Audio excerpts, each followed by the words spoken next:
കഥയിലും പേരിലും പുതുമയായിട്ടൊരു ചിത്രം വരാൻ പോകുന്നു എന്ന് കേൾക്കുമ്പോൾ എല്ലാവർക്കും ഒരു ആവേശമല്ലേ. ഇതൊരു പുത്തൻ ചിത്രം വന്നിട്ടുണ്ട്, നെറ്റ്ഫ്ലിക്സിലാണ് ഇത് റിലീസ് ചെയ്യാൻ പോകുന്നത്. ഈ ചിത്രത്തിന്റെ പേരാണ് ടെസ്റ്റ്. ടെസ്റ്റ് ടെസ്റ്റ് ക്രിക്കറ്റുമായി ബന്ധപ്പെട്ട ഒരു ചിത്രമാണ്. അപ്പൊ ഈ ചിത്രത്തിന്റെ ട്രെയിലർ നമുക്കൊന്ന് കാണാം.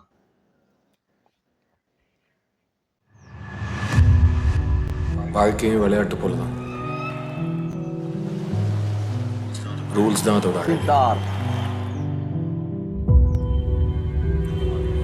Rule 1 and probably the only rule. நீ களத்துல இறங்கி விளையாடிதான். You don't have a choice. 4 குளிப் கிளினிக்ல காசு கட்டணும். இதை புரிஞ்சுக்கிற அந்த நொடியில இருந்து உன் டெஸ்ட் ஆரம்பிக்கும். இது நம்ம last chance sir.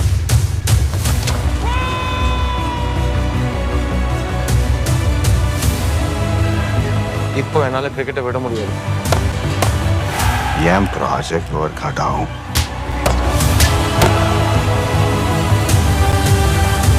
It's time. Super അല്ലേ? പേര് കണ്ട അടിപൊളിയല്ലേ? ടെസ്റ്റ് കിടിലൻ. ഇതിന്റെ സംവിധാനം, ഈ ചിത്രത്തിന്റെ സംവിധാനം ശശികാന്താണ്. അതുപോലെ തന്നെ എഴുത്ത് ചെയ്തിരിക്കുന്നത് സുമൻ കുമാറാണ്. ഇതിൽ മ്യൂസിക് ശക്തി ശ്രീ ഗോപാലനാണ് ചെയ്തിരിക്കുന്നത്. ഇതില് നയൻതാര, മീര ജാസ്മിൻ അങ്ങനെ തിരിച്ചു വന്നിരിക്കുകയാണ് തമിഴിലേക്ക്. അതുപോലെ മാധവനും പിന്നെ നമ്മുടെ സിദ്ധാർത്ഥും കൂടി കൂടിച്ചേരുന്നു. ഇതിലൊരു കാര്യം ശ്രദ്ധിച്ചാ, ഇതിൽ സിദ്ധാർത്ഥിന്റെ ജേഴ്സി കുപ്പായം ഇന്ത്യക്ക് വേണ്ടിയിട്ടാണ് കളിക്കുന്നത് അദ്ദേഹം. അതില് ജേഴ്സി നമ്പർ 10. പേരെന്താണെന്നറിയോ? പേര് അർജുൻ എന്നാണ്. അർജുൻ. അപ്പൊ നോക്കിയേ, 10ാം നമ്പറിൽ നമ്മുടെ സച്ചിൻ തെണ്ടുൽക്കറിനെ ഒന്നാതി കൂടി ഒന്നും ഓർത്തു പോകണില്ല നമ്മൾ ആ 10ാം നമ്പർ ജേഴ്സി കാണുമ്പോ. പിന്നെ സച്ചിൻ തെണ്ടുൽക്കറിന്റെ മകന്റെ പേര് അർജുൻ എന്നാണല്ലോ. അപ്പൊ ഏകദേശം എവിടെയൊക്കെയോ ചെറിയൊരു ഛായകാച്ചൽ വന്നിട്ടുണ്ട്.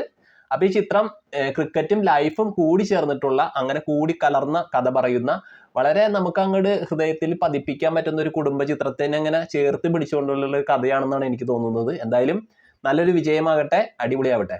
അപ്പൊ ഓക്കെ, ടാറ്റ, ബൈ ബൈ.